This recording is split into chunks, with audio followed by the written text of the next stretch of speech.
The following program is a production of UNO Television for KYNE TV.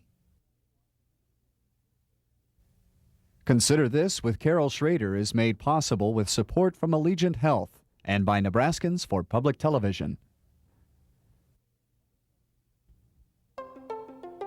Consider This with Carol Schrader, a news and information program recorded on the campus of the University of Nebraska at Omaha. From the Fireside Lounge in the Milo Bale Student Center, here is your host, Carol Schrader. Hello and welcome once again to UNO. Consider this. This is the Des Moines Register. And on the day that the Pope was in St. Louis, a major story on Omaha's Eppley Airfield and how well it's doing. My guest today is Don Smithy. He is the executive director of Eppley Airfield. Welcome. This Thank was you, just Carol. a few weeks ago, and you had to have been shocked at the play. Not that you didn't deserve it.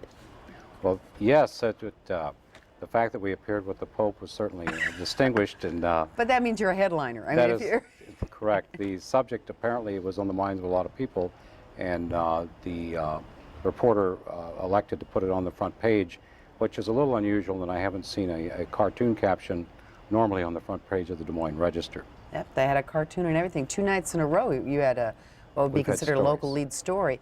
The reason they were doing the story is because, and I wasn't aware of this, is that the air rates out of Omaha are so much lower than Des Moines, and that kind of boggled my mind because Des Moines is a bigger metro, close to places like Chicago, not that far from Minneapolis, and so we're not only and on the increase in passengers that we have. Our last year was very good. Indeed it was. That's another record year for us in terms of passengers. We processed in and out approximately 3.72 million, Carol.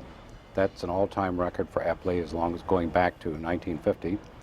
We grew at approximately a 5% rate, which is faster than the average rate of airport growth in the country. Our cargo business also grew approximately 9%. That's not the side that the public sees as much, but it certainly generates a lot of activity. So, yes, we had a tremendous year and looking forward to another one, hopefully in 1999 and the year 2000 as well. When, with all the consolidation and the acquisitions in the airline industry, should that make us concerned that ultimately after they make the cuts and all the acquisitions and getting lean and mean after they've paid beaucoup bucks for these things, that we're not going to be able to enjoy the kind of pretty decent rates we've had out of Omaha? Yeah, our rates, let me address that first. In the past 5 years, we've seen the average rates decrease approximately 22% in all the markets. In the markets that Southwest Airlines, for example, served, meaning St. Louis, Phoenix, Chicago, we saw the rates fall approximately 45%. Compared to Des Moines, we're extremely low, and they may be extremely high. At the present time, we have 12 jet airline carriers serving the Omaha market. And what we have is a very competitive situation. We have a mix of the low-fare carriers as well as the other carriers that are matching their fares, and that makes it excellent for the consumer. To answer the second part of your question on the consolidation, the Justice Department certainly is going to have to be the determinating agency to approve that. However, they are concerned about it. We see also some concern in the Congress of where that all might be going. My forecast on it, as long as we have the low-fare carriers, the Southwest, the America West, Midwest Express, some of the others, all of them serving this market, we're going to have the competition. And without that, obviously, fares would go up. One of the interesting statistics I've seen this year, Boeing Aircraft is going to deliver approximately 250 new airplanes in the U.S. domestic market. Now, some of those obviously will replace older aircraft in the fleets. But some of them just mean more aircraft. That is out correct, absolutely, which equates to more seats. So the net gain in airline seats is going to increase approximately 5%. That should tend to moderate fares and keep everybody from going off the scale with them. The competition would be there. When you said 5% more Yes. seats. Well, aren't the planes pretty much full now? Yes. So, and they've been able to create demand with the fare wars, or the competitive situation. I won't say they're not exactly fare wars. The competitive situation 5% can absorb a moderate increase in demand, so that we're not dealing with, well, I'd like a few empty seats, you know, because then I know. But I mean, they're not going to get tight again real fast, or is that just normal growth that they would expect? No, this would be a combination. The forecast for air travel is from the FAA and from the work they've done on that, is forecasted to double in the next 10 years, the number of passengers flying, not only domestic but throughout the world. As we see the European, the former Soviet bloc countries no longer in existence, and the free market system taking place, tourism increasing, the economy's good, therefore there is a tremendous demand for air service. And I think that will only continue. We no longer get in the family station wagon and drive to Disneyland in California or Orlando. No way. That doesn't work anymore. Not when you can go on one of the airlines and do it much, much cheaper. So therefore, air transportation, for all the years it was touted back, say, 20 years ago, is now the mass medium of transportation, second only to the automobile. As you know, we don't have a large rail system in this country, but therefore, and as large and vast as we are, and with the airports that are available, the airlines have taken advantage of that. And we see for carriers expanding. For example, this year, Continental is expanding in Omaha. We expect to see Southwest adding more. United just added another one to Denver, another trip. But there is tremendous demand. Yeah, if you like the Cleveland Indians, there's now That's correct. brand new Or the Rock and Roll Hall of Fame is there. So. non-stop to Cleveland, which is quite exciting. But Cleveland is a large hub for Continental, and they can also go there to the Northeast, to Europe. So it's another gateway that's provided out of Epley for the passenger, another choice, another comparison of fares, another comparison of service. When you now plan for Epley's future, how do you decide when to, well, as Kenny Rogers would say, when to hold and when to fold, and except you're not going to fold, but when to expand and how much? Yes. That's kind of tricky, isn't it? I mean, you're dealing with a lot of dollars. Indeed so. And if you're going to make the effort, you don't want to underbuild, but you don't want to overbuild too quickly. That's correct. It's called flexible planning, if you will. The board of directors authorized the staff approximately 3 years ago to complete and update a master plan of growth for the airport for that eventuality. So we have a master plan that deals with short-term improvements, intermediate term, and long-term, for example, the next 20 years. Now, it's very flexible, but it's also going to be pretty accurate to what's going to take place. The construction is driven by the numbers. As we approach the 4.5 to 5 million passenger number, meaning total, then we have determined that's the area that's going to demand new facilities. Everything that we've done now for the past few years has been geared to that new facility, which would be built to the south of us, towards the city.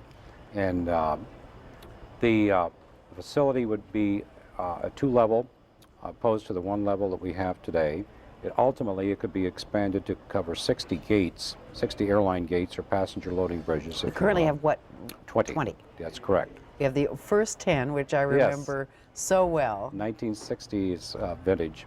Then we finished the other 10 in 1986. But has it been that? Has it been 13 yes, years? It certainly has. It doesn't seem, it seems like yesterday. But the plan allows us to be driven, the numbers will drive the plan.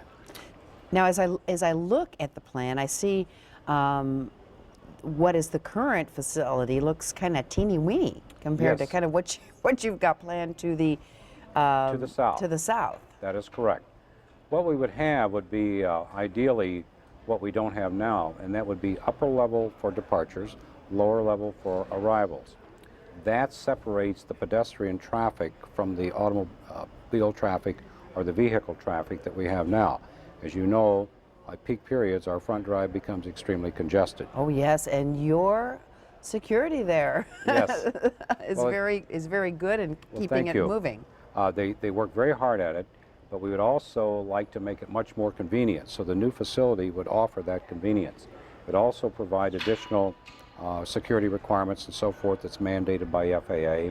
We would have close-in parking and a lot more room to grow and to allow for extra amenities down in that part of the airport that we don't have at the present time. Most of the big airports I go to have those two levels where That is correct. all the moving around really is done on that lower level, and then on the upper level is basically moving to the concourses. That is and then correct. sometimes a little shopping in the middle. Correct. But basically it's you know, you get upstairs, you go through the gate, the security, and then you're on the concourse, and Correct. you stay there for a while. And that's an ideal situation given today's operation of the airlines. As you probably recall, back in the 80s, we didn't have the numbers that we have today, and the airlines operated a bit different. And we not only remodeled an older facility, but we built a new one as well. So they were pretty much locked into doing both at the time. As we could do it now to the south of us, we own the property and so forth, we could construct a new facility when the time comes and not interrupt the operation of the current activity at the airport. So you have 20 gates now, so that means you can accommodate 20 planes at a time, sort of That is parked correct. or in queue, getting ready to get in queue. Yes. But what would the new area accommodate? We would probably start off by building 10 to 15 gates. It can be expanded up to 60. 60 new ones? Yes, that's correct.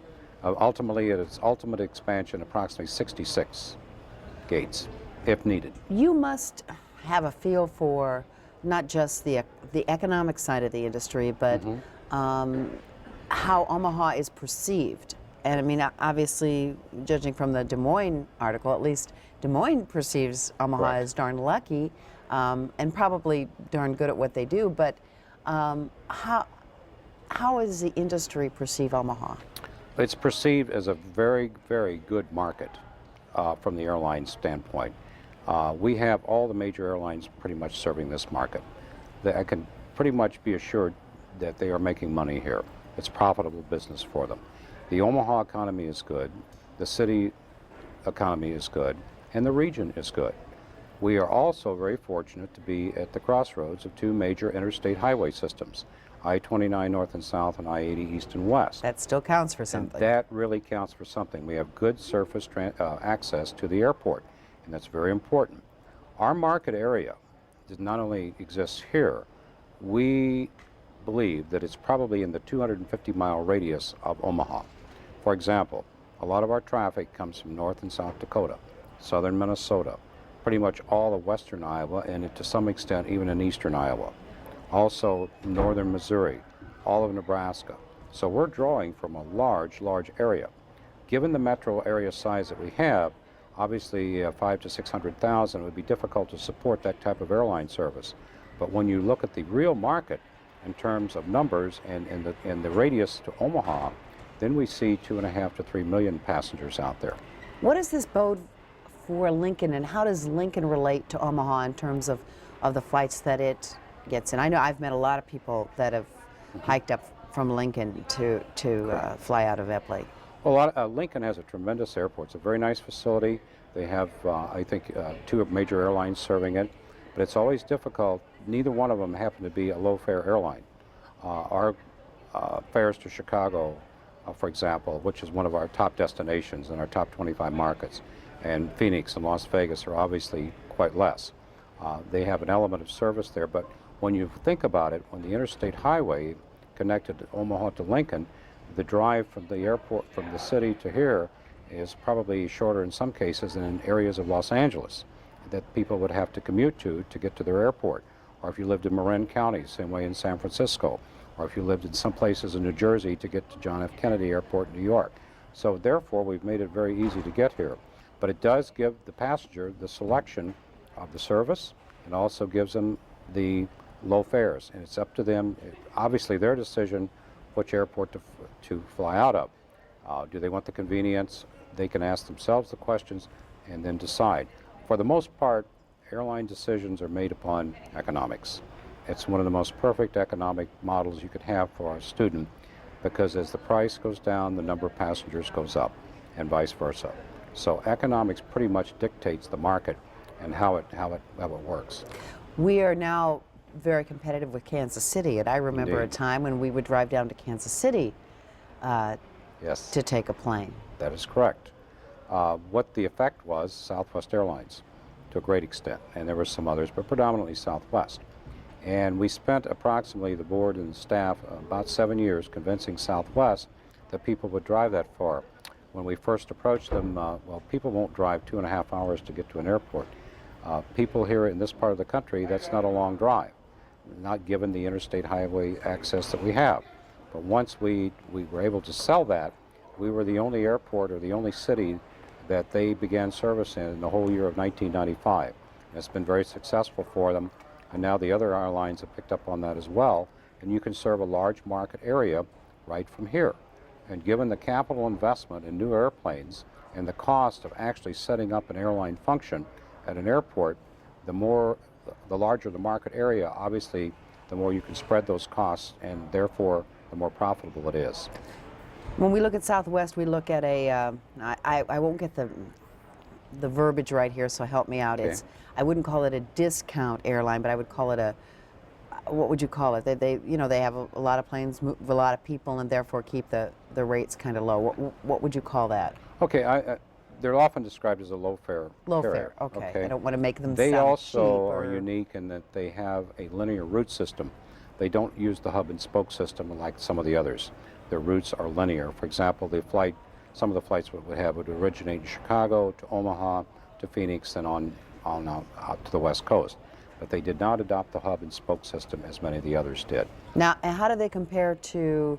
All right, you compared them to the hub and spoke system, to the what was the one in Milwaukee that you were telling me? Midwest Express. Midwest Express. I wanted to say Correct. that. I thought I was wrong for some reason. I was getting it confused with Northwest. How does that compare? You told me something that was just a true revelation, that Omaha is Midwest Express' second largest city. That is correct. Midwest Express is what I would call a niche carrier. They have a market niche that they serve extremely well. They identified it, and they emphasize it. It's geared to business travel. They have less seats in their airplanes than the other airlines. They're leather. They serve exquisite meals and so forth. They gave us the non-stops that we were so sorely lacking to both coasts. They go to New York, to Washington National Airport, Los Angeles, now down to Orlando, as well as connect through Milwaukee. At the present time, you can go straight to Disney World? You can go non-stop to Los Angeles out of here. That's correct. Or that'd without be driving the Disneyland. station wagon. That's correct. And Orlando? Yes. Well, I guess we have it all here in Omaha. We just didn't realize Well, it. one of the great things that they gave us was the coast-to-coast and access to the nation's capital. Now, we had it through the hub and spoke system, and others do it very well. The but it business gives us the people non-stops. are really, time is Time truly is of the money. essence. They That's just want to correct. get on a plane and get out and go to work. Yes, that's indeed right. And when you stop to contemplate that you can go to the East Coast, do a full day's work, and come home and still be back in Omaha, that certainly makes it attractive to the business traveler and the people that have to do it so often. Is there kind of a symbiotic relationship between, well, I'm sure there is, between the growth of a city, the growth of its airfield, its airport, Obviously, and how important is that to our future growth and vice versa? works very closely together. The airport can often be an economic engine, and one of the things that really runs the economy. One thing that's always nice to have is easy access to your city or to your region or wherever that might be. Secondly, it's also nice to have not only the access, but have the low fares to get there, to move back and forth. And that we have. And we not only have it for the city of Omaha, but we have also provided it for a lot of other areas around us, a lot of the smaller communities, say in Nebraska and Iowa as well. For example, I got a call from a major company, which I won't identify, Of but course it's not. very large, in southern Minnesota. And they wanted information on our airport simply because the fares were lower and that they liked the access and they liked the service that we had, and they were looking to make it their airport of choice for all their employees. We have some companies in the smaller communities, for example, that run vans and buses here 3 or 4 times a day to the airport, picking up customers coming in from all over the world. So we're one stop really from most world destinations through Chicago and some of Dallas, Atlanta, some of the other major hubs that we direct nonstop access to. So, and I'm not saying this is a company, but say a Pella Window, which is in Yes. Southwest Iowa, and they do business worldwide. That's correct. they don't consider being, they consider Epley close and probably their airport It's their of choice. airport. That is correct, Carol. It's a good analogy, and I've spent time doing presentations for example, the Iowa Development Commission on when they were trying to attract new business over into some of the smaller communities. And Yeah, they Red consider Oak, us, yes, Harlan, Harlan, all those places, exactly. not to mention the ones on our side of the river. that is correct. Nebraska City, even, is you Yes. go that far south. Exactly. They consider us really their major airport because of the easy access. Actually, they're closer to us than they would be, say, to Des Moines or Chicago or Minneapolis or some of the others. But they also like the wide array. For example, we have United, one of the largest airlines in the world in America, and then Delta, serving those international markets as well as the domestic. So when we get all bummed out about the casinos, we have to remember we still have the airport. Yes, we do. We certainly do. And the board is committed to making it not only better, improving the service, and we've always been fortunate to have people who are deeply committed to that very end, and it's certainly paid off. And I've always liked to say our board members serve without any remuneration. They don't get, it's not a good paying job, it pays nothing. But if it weren't for them, certainly we probably wouldn't have the facilities that we have today, and the foresight and the vision that they have with it. What about the front door to the airport? I suppose, in a sense, that's not a key element of whether or not an airport comes here, but we are looking at glamorizing a little bit that front door. If we put an arena there, there are other things that we can do. Does that? I'm sure it's not in the top 5 things that make an airport really tick, but is that important? Indeed, it is. It's the first impression that persons that have never been to Omaha see of our city, and we want that to be a good one. But I have to be honest, all the airports I've gone to look pretty crappy. I mean, because of where they started, maybe where the airport started and what grew up around it, or maybe they almost always put them near, kind of throwaway land that Yes. wasn't in the way, and then because it was kind of, nobody wants to be near an airport. I mean, Right. I don't want to build my condo. Correct. Industry moves up around there. I mean, none of them have really pretty front doors. They might jazz up the landscaping, but Well, we look at that a lot differently. First of all, we want the cleanliness. And we get a lot of compliments from people out of town on how clean it is. Our employees are very, very aware of what's expected. They've got high goals set for them, and they carry them out. And I couldn't ask for better cooperation among our employees in doing that. We want it to be efficient also, as well as clean and attractive. And we're doing everything that we can to make it such. For example, the Kiewit Foundation, as you're well aware, is doing the new program from Abbott Drive downtown to make it certainly more attractive. Those kind of things go hand in hand. We work with the city planning department to make things certainly more attractive. We watch our signage, we watch the landscaping, we do a lot of different things. But above all, we try to keep it clean, and you never know who's coming through the front door. And that's our home, that's the community's first glance, and therefore it's got to be a good one. And we're going to make sure that it is. I know this is like not a major thing, but that Sandhill crane, is it copper and bronze or copper? It's a copper alloy, yes. And you've adopted that sort of as your logo. Yes. Is probably one of the most stunning pieces of art of any airport I've been to, in here, Canada, and even in Europe, of modern vintage art. Does it get comments? It used to get a lot of comments. But when now we they're first used to had it. But people are accustomed to seeing it, so it's kind of certainly relaxed from what it was, say, in the first 3 or 4 years we had it. But yes, it does get a lot of comment.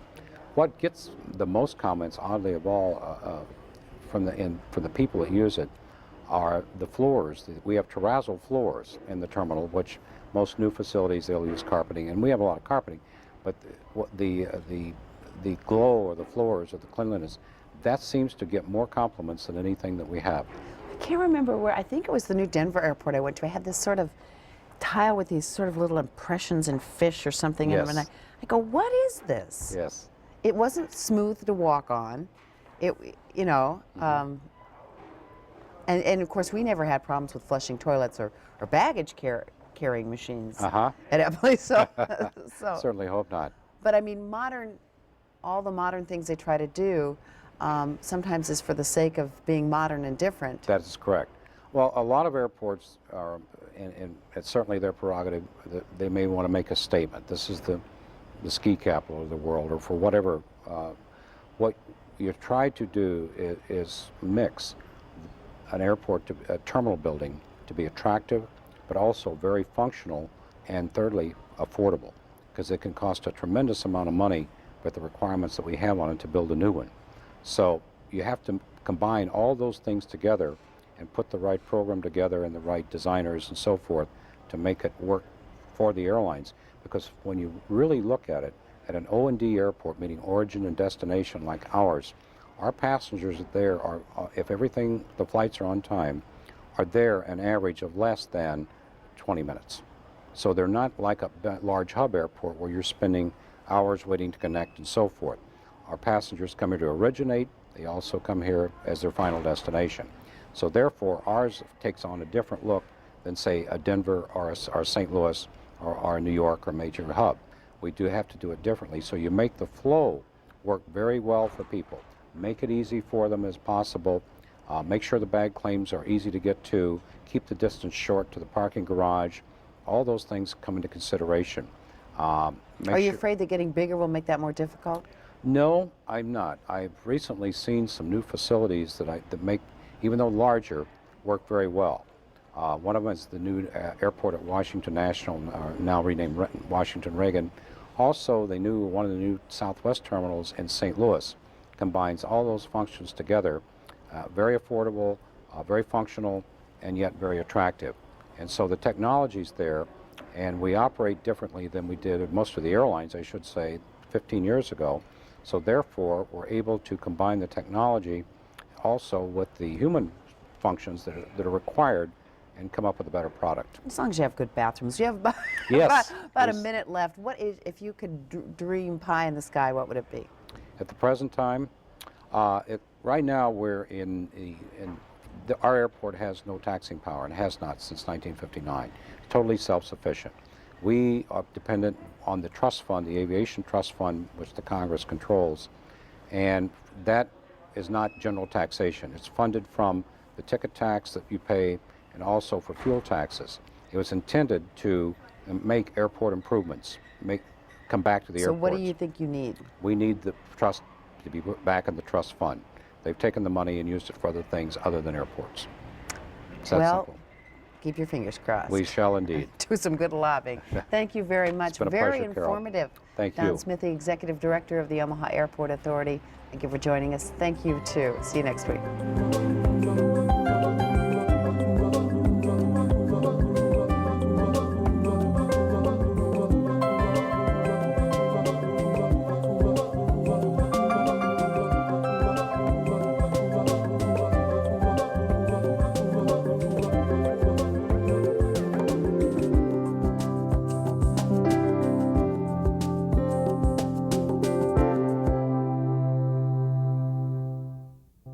Consider This with Carol Schrader is made possible with support from Allegiant Health.